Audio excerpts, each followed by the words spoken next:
Hello everyone, in this video, I will show you how to delete a user account on Windows 11 operating system. Now, before we dive in, remember that only administrators have the authority to perform this action. It means you can only delete a user account if you have an administrator account logged in. Firstly, let's explore the traditional method using the control panel. Simply search for Control Panel using the search icon, then navigate to User Accounts and then click on Change Account Type. Here, you will see a list of user accounts. Identify the one you wish to remove and click on it. You'll find the option Delete the account, which initiates the deletion process. Alternatively, you can access settings by right-clicking on the Windows icon and selecting the Settings option. From there, head to Accounts and then click on Other Users. Here, you'll see a list of user accounts excluding the administrator.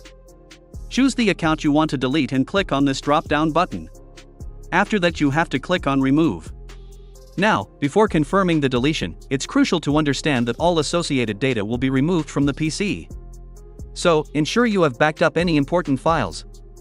Once you are ready, proceed by clicking on Delete Account in Data. As you can see, the User2 account has been deleted.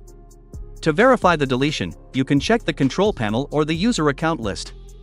If you no longer see the account, congratulations, you have successfully removed it from your Windows 11 operating system.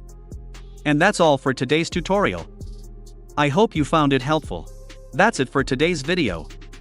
If you liked this video, give it a thumbs up. If you have any questions, just comment below. Please subscribe to my channel for more amazing tutorials like this one.